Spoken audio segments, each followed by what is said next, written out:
I value and respect the scholarships or the scholarship of Professor David White, and one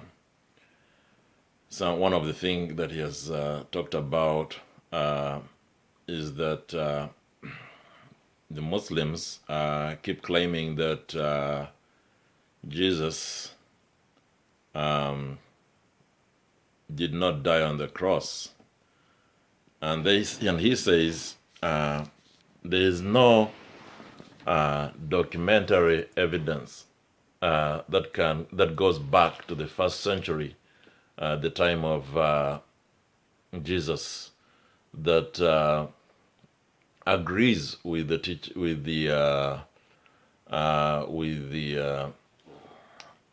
thinking of the Muslims.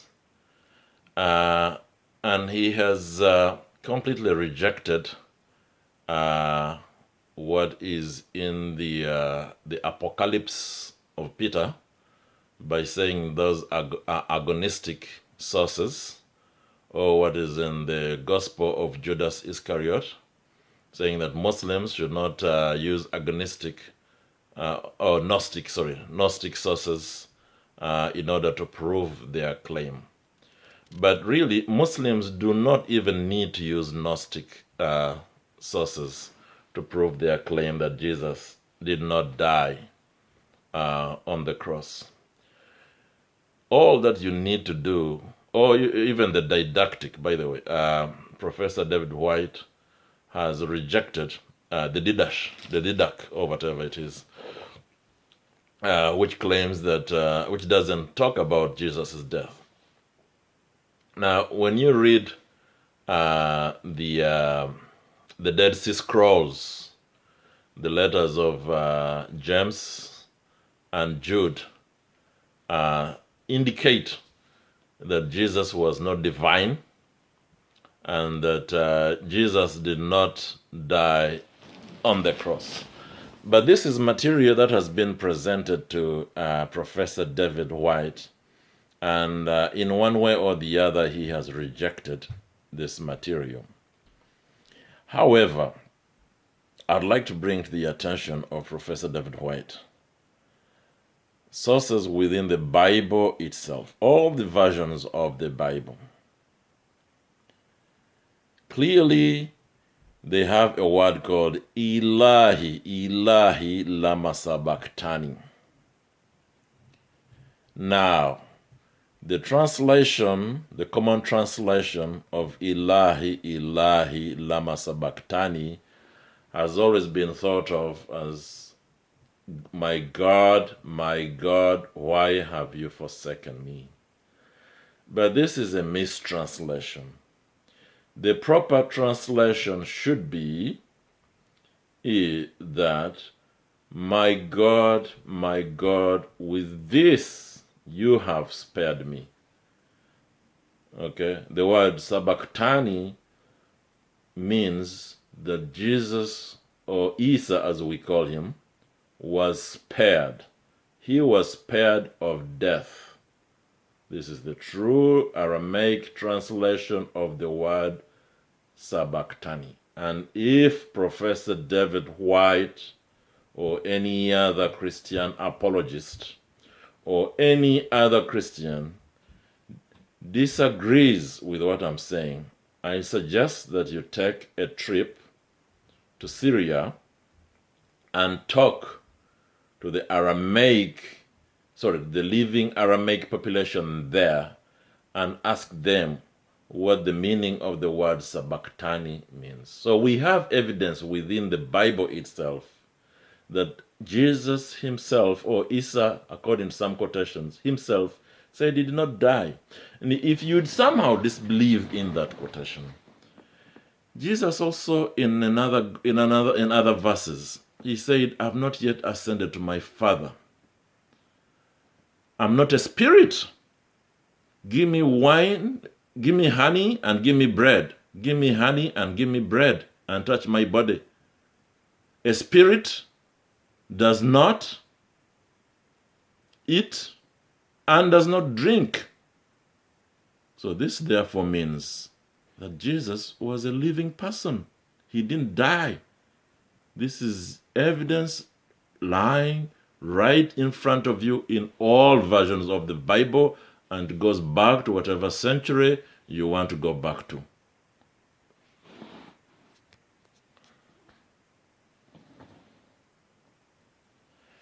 Another thing that Professor David White has talked about, and many Christians talk about, is that there's no proof within the Bible that Prophet Muhammad sallallahu alaihi wasallam was mentioned by name in the Bible.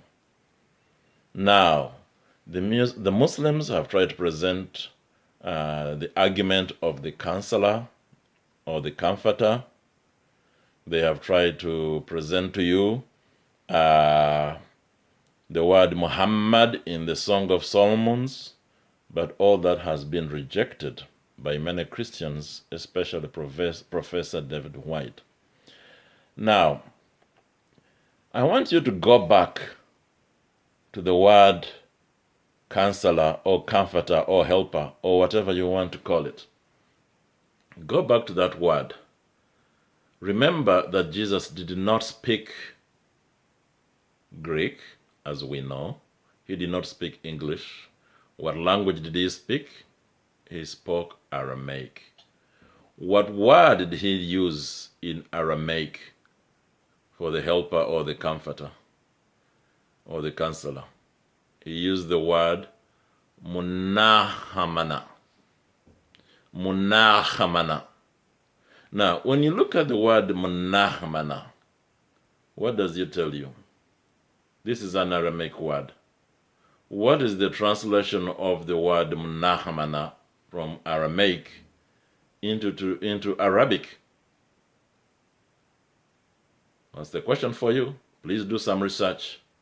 The answer is that the word munahamana in Aramaic corresponds to the word Muhammad or Ahmed. Okay? The praised one. And you can see some proof of that in English itself. There's a word hymn in English, which means to praise or songs of praise. Now, hymn derives the word from the word hummana in Aramaic, which means to praise. And praise in Arabic is Muhammad. So simply you have the proof there for you. You don't have to, be confused. You don't have to be perplexed. If you disagree with me, go back to the Syriac population, Aramaic population within Syria, and compare the word Munahamana to the word Muhammad, to the word Ahmed, to the word the praised one. And you'll have your answer there and then. Clear? Another claim by Dr. David White and many other Christian apologists is that Muhammad sallallahu alaihi wasallam copied the Bible, the Quran from the Bible. That's not true, Mr. White. If you look at the Quran, we have sources that are way, way above human sources. You say that we copied from Gnostic, that the Prophet Muhammad copied from Gnostic sources. No, sir. This is not true. If that was true, there was a lot of mistakes in the Bible. For example, in the Bible, they talk of the king in the time of Joseph, as they refer to him as a pharaoh. But in reality, his title was not a pharaoh, he was a king. And the Quran clears that. The Quran clearly calls Prophet Moses, whom you call Prophet Moses, as Musa.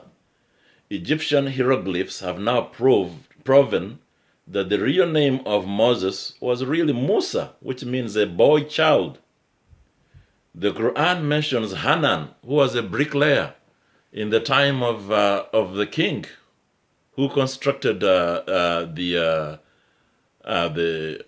pyramids. This has not been written in any other books other than the hieroglyphs. The Quran points of Al-Jud as the resting place of the Ark of Noah, which was generally described as the mountains of Ararat by the Bible. But the Quran is more clear and specific about this. Dr. White, I want you to look at the materials within the Dead Sea Scrolls and other sources.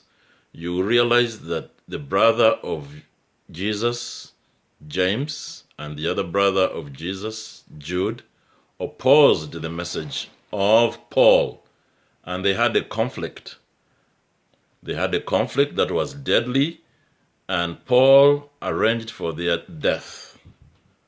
So Paul was a killer. Be careful, brother David. Remember that the Bible has many first sons of God, many first begotten sons of God, and this is not unique to Jesus alone. There are so many scientific predictions that Prophet Muhammad sallallahu alaihi wasallam made that we are seeing today, like planes, like wireless phones, like satellites, like talking shoes, like lofty buildings in deserts. You cannot say that this was not a prophet. This was truly a prophet. Professor David White, you're a very intelligent person. I want you to look for the word conversion in the Bible, where Jesus tells his disciples to go out and convert people. The word he used in Aramaic was shlama. He told his people to go and do shlama. Shlama is the root word for Muslim. So Jesus used the word Muslim many times in the Bible. Just use your scholarship to find this. I can point this out for you in many times, in many verses.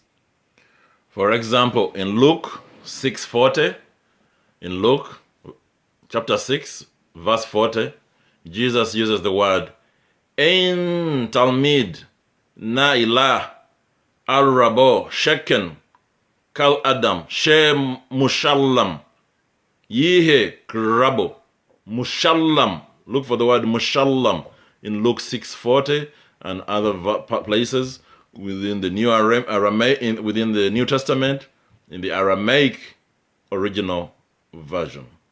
Okay? Or if the Aramaic original version is not there, look for the equivalent using the Peshitta